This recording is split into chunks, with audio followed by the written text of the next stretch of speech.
आदरणीय श्रोतागण, देखिए आज शहीदी दिवस है। तो बलिदानियों ने राष्ट्र के लिए अपने प्राणों को न्योछावर कर दिया।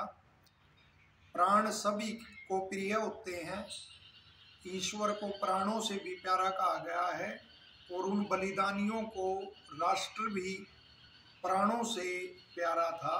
अतः उन्होंने राष्ट्रहित के लिए अपने प्राणों को न्योछावर कर दिया।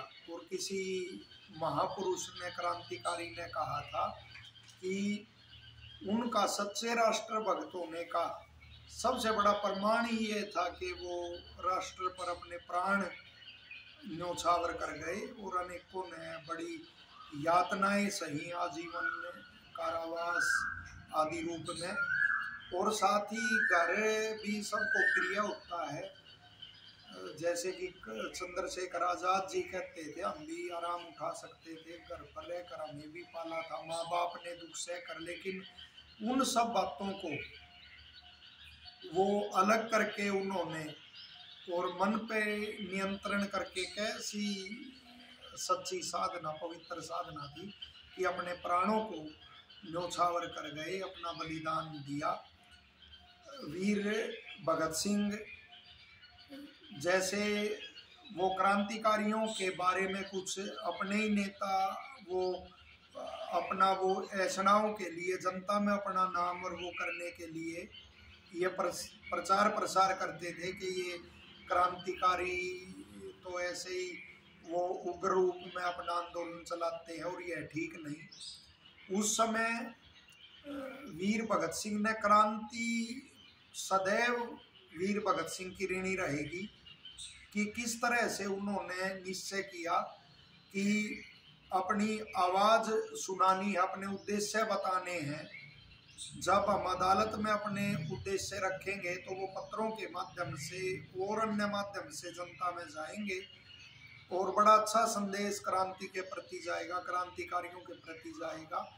तो उन्होंने अपनी गिरफ्तारी देने का ही निर्णय लिया और वो जानते थे कि ये मौत के मुख में हम जा रहे हैं। ऐसा भी नहीं कि वो नहीं जानते थे, उनके प्रिय मित्र सुखदेव भी जानते थे। जब भगत सिंह ने निर्णय लिया कि असेंबली हॉल में बम फेंकने और उसके माध्यम से अपनी आवाज़ सुनाने मैं ही जाऊंगा स्वयं, तो सुखदेव कहते हैं जब वो चला गया मेरे पास से, तो उस समय मैंने ये चिंतन किया वो मेरे लिए क्या है और मैं उसके लिए क्या हूँ। और मैं बिल्कुल मूक रह गया और कुछ भी मेरे को अच्छा वो नहीं लग रहा था। तो बटुकेश्वर दत्त जी के साथ वो गए और असेंबली हॉल में अपना वो खाली स्थान पर, जहाँ खाली स्थान था वहाँ बम उन्होंने डाला और वो पर्चे फेंके जिनमें उनके विचार थे। और अदालत में भी उन्होंने बड़े अच्छे ढंग से अपने विचार रखे। तो क्रांति को कैसे एक जन सामान्य में एक श्रद्धा क्रांति के प्रति जोड़ गए और अपना बलिदान दे गए। बड़े कष्ट उन्होंने सहे। एक जगह का वर्णन आता है कि पैरों को ढकने के लिए भी पर्याप्त वस्त्र नहीं और जेब फटी हुई, नीचे की जेब फटी हुई, कुर्ते की बाजू फटी हुई, फिर भी एक जेब में पुस्तक रखते थे कोई ना कोई क्रांति की और उसको पढ़ते थे। बड़े कष्ट उन्होंने सहे। जेल में कितनी भयंकर यातनाएं सहन की, लेकिन वहाँ भी क्रांति की आवाज़ को उन्होंने बुलंद रखा। इसी तरह से बलिदानी जो हुए सुखदेव, उनके बारे में भी आता है कि हाथ पे जख्म हो गया, उस जख्म को ठीक ही नहीं होने दे रहे थे, भयंकर जख्म, और उसी में स्नान और वो करते रहे और वहाँ से मांस सड़ने लगा। मित्रों ने जब इस उपेक्षा के भाव के बारे में पूछा तो उन्होंने कहा मैं ये देखना चाहता हूँ कि कितनी पीड़ा मैं सहन कर सकता हूँ। अंग्रेज मेरे को यातना देंगे जब, तो कहीं मैं टूट तो नहीं जाऊँगा। इसी तरह से कई पुस्तक में पढ़ लिया कि यदि किसी की नाक पे वो मुक्का मार दिया जाए तो वह कितना ही बलिष्ठ हो, वह वहाँ बैठ जाएगा कुछ पल होके और मुकाबला नहीं कर सकेगा। तो एक तगड़ा व्यक्ति ऐसे जा रहा था सड़क से और सामने से सुखदेव आए और उसकी नाक पे मुक्का मारा। वो बैठ गया, खून बहने लगा और साथ में खड़े होकर देखने लगे। हमारे जैसे सामान्य वो व्यक्तियों के लिए कदापि उचित नहीं है कृत्य। वो तो क्रांतिकारी और वो थे, एक परीक्षण वो कर रहे थे। तो वो बैठ गया और सुखदेव उसके पास ही खड़े होकर उसको देखते रहे। कैसे मस्तानी युवक थे कि क्या यह सच है, किसी अंग्रेज का मुकाबला करना पड़ जाए। और वो फिर थोड़ा सा उसको होशाया, भागने लगे। वो बड़ा तगड़ा व्यक्ति था, उसने पकड़े और वो पिटाई आदि भी हुई, लेकिन उन्होंने यह काम किया परीक्षण। और राजगुरु का उल्लेख आता है, बलिदानी राजगुरु का, कि जब एक बार वो भोजन पका रहे थे, कुछ पका रहे थे, तो वहाँ से मांस सड़ने की वो दुर्गंध आई चंद्रशेखर को। और वो दुर्गंध थी, बढ़ती गई। वो देखने गए कि कहाँ से वो आ रही है, बदबू आ रही है। तो जाके देखा, वो गरम करके लोहे की सलाख को राजगुरु और बार बार अपने सीने पे उसको दाग रहे थे, छाती पर, और मांस चट चट की आवाज में वहां से जल रहा था। वो एकदम से रोका कि भले व्यक्ति है, क्या करता है। तो उन्होंने कहा, मैं ये देख रहा हूँ कि अंग्रेज यातना जब देंगे तो मैं उनको कितना सहन कर सकता। तो ऐसे बलिदानी थे। उनका आज बलिदान दिवस है। सबको प्रेरणा लेनी चाहिए। अनेक तो राजनीतिक दल अपना राजनीतिक रोटियां सेकने के लिए, और वो इन शहीदों का वो प्रयोग करने से भी नहीं चूकते। लेकिन किस राजनीतिक पार्टी ने इनके जो सत्ता में रही, इन बलिदानियों के सपनों का भारत बनाने का किसने सोचा है? उनके तो क्या आयु थी उनकी, और उस आयु में भी कितने पवित्र उद्देश्य थे उनके, कि स्वतंत्र देश होगा जब, तो भय, भ्रष्टाचार, गरीबी, शोषण मुक्त वो होगा, राष्ट्र होगा। तो आज राष्ट्र की क्या हालत है। माताएं अपना, अनेक माताओं को शरीर अपना बेचना पड़ रहा है बच्चों की भूख मिटाने के लिए। बालकों का अपहरण हो रहा, बालिकाओं का अपहरण हो रहा है। ये कहा गया है शास्त्रों में कि जिस राजा के राज्य में ऐसे महिलाएं और बच्चे वो पीड़ित होते हैं, वो राजा मृतक के समान है। तो कितनी ही डींग आंखों, कितनी महंगाई है। कुछ घरानों की आय बढ़ने से तुम आंकड़े नहीं दिखा सकते। धरातल पर बहुत बुरा हाल है। कौन इसको संभालेगा? जो संगठित, जिनकी मार्मिक और सत्य वो है, एक वाणी है हृदय की ऐसे शहीदों के सपनों के प्रति, तो वो भी अलग अलग बिखरे हुए हैं। नेताओं ने स्थिति ही देश की ऐसे बना दी है कि वो सब अपने संघर्ष में और उसमें व्यस्त है, महंगाई और उसके कारण।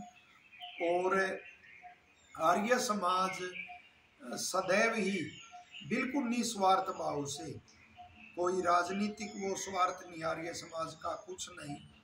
और फिर भी ऐसे बिल्कुल निस्वार्थ भाव से ऐसे शहीदों का गुणगान करता आया है, क्योंकि आर्य समाज के तो मूल में ही ये है। स्वयं आर्य समाज ने बहुत बलिदान दिए हैं। और वीर भगत सिंह, इनका तो परिवार ही वो आर्य परिवार रहा। उनके दादाजी ने वैदिक सिद्धांतों पर अनेक पुस्तकें लिखी, नित्य प्रति यज्ञ करने वाले थे, और स्पष्ट घोषणा परिवार करता था कि हमने, मैं ऋषि दयानंद से ये राष्ट्रभक्ति का वो पाठ सीखा। बलिदानी सुखदेव भी आर्य परिवार के थे। और आर्य समाज ने ऋषि दयानंद से लेके आगे के उस तक सदा ही वो स्वदेश का और स्वदेशी का प्रचार प्रसार किया। आगे जाके स्वामी स्वतंत्रानंद जी का वो उल्लेख ले सकते हो आप, कि लाहौर में भगत सिंह जी आदि की फांसी के खिलाफ सभा हुई, किसी में हिम्मत नहीं थी सभा आदि करने की। उस समय उन्होंने वहाँ लाहौर मोरी द्वार पे बहुत बड़ी सभा का वो नेतृत्व किया, उसमें भाग लिया। और फिर जेल भी गए। और गुरु का बाग मोर्चा में जब वो जेल गए सिख भाइयों की ओर से, तो वहाँ वो देखते थे कैदी, और वो होते थे कुछ कैदी वो ऐसे थे जो फिल्मी गाने और वो गाते थे। तो उन्हीं में पहुँच गए स्वामी जी और उनको कहा नहीं ऐसे गीत गाया करो, भगत सिंह जेड़े छैल छबीले रंग रंगीले कदे कदे माँ पुत जन दी। और वो बड़े प्रसन्न हुए, उन्होंने स्वामी जी की बात को स्वीकार किया। तो जेल में भी वो कैसे बलिदानियों का वो नाम ले रहे। आगे भी ये स्वामी श्रद्धानंद आदि और सबकी कड़ी जुड़ी हुई है।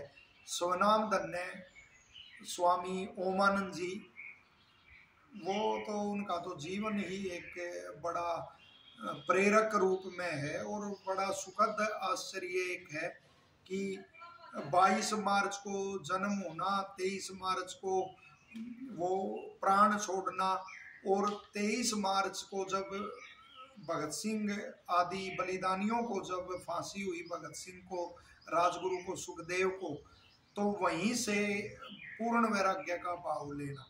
वो कहते थे कि वहीं से मैंने निर्णय ले लिया था कि जिन अंग्रेजों ने मेरे भगत को फांसी पे लटका दिया, मैं वो अंग्रेजी ही नहीं पढ़ूंगा और आर्ष विद्या की ओर बढ़े। वरना अंग्रेजी के भी बड़े विद्वान थे। कई जगह कहते थे कि एक जगह मैंने कहा बड़े अंग्रेज बनते हो एक विद्यालय में, कहा कि पूछूं एक वाक्य बता पाओगे कि तुम बता ही नहीं पाओगे। और आर्ष पाठ विधि में वो लगाया अपना सारा जीवन। और कोई ऐसी जब भी आतताइयों ने कोई भी ऐसा उस पे आर्यों पे कोई अत्याचार आदि करने का वो किया, तो उन्होंने मुंह तोड़ जवाब दिया। तो अपनी मूल को हमने नहीं छोड़ना चाहिए। आज ये हमारे को वो लेना है कि अपना आदर्श अपनाना है, चाहे हम किसी मत पंथ में और वो बट गए हैं। हिंदी से कितने चिढ़ते हैं, अनेक प्रांत और वो ऐसे देखे होंगे आपने कि वो अंग्रेजी में नाम मिल जाएगा, प्रांतीय भाषा जो है उसमें नाम उनका मिल जाएगा जो उस प्रांत में बोली और वो जाती है। लेकिन हिंदी से क्यों चिढ़ते हो भाई?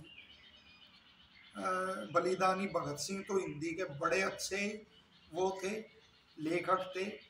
उनके वो थे जो चाचा थे, उनके पिताजी थे, दादाजी थे, उन्होंने भी स्वदेश स्वदेशी ऐसे इनका प्रचार प्रसार किया। तो मूल को उनके दादाजी ने तो पुस्तकें भी लिखी वेद के उसमें, कि वेद ही हमारा मूल है सबका। तो अपने मूल को जो वृक्ष छोड़ देता वो निश्चित तौर पे वो सूखता है।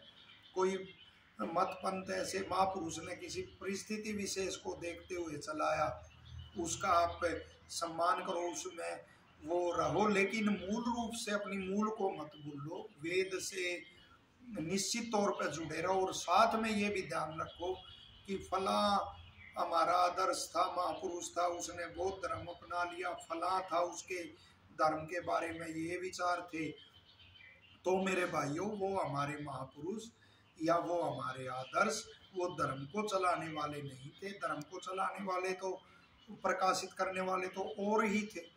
तो इसलिए ऋषियों ने कहा है धर्म जिज्ञासा माना नाम प्रमाणम परमम श्रुति, के धर्म की जिज्ञासा यदि मिटानी है तो उसका सबसे बड़ा प्रमाण तो वेद ही है।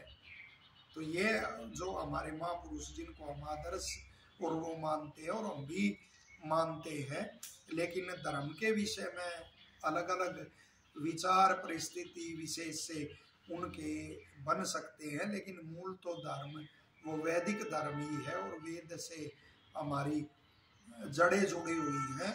और बलिदानी भगत सिंह के दादाजी ने इस ओर बड़ा प्रयास किया कि लोग इस सत्य को समझे कि वेद ही हमारा मूल है।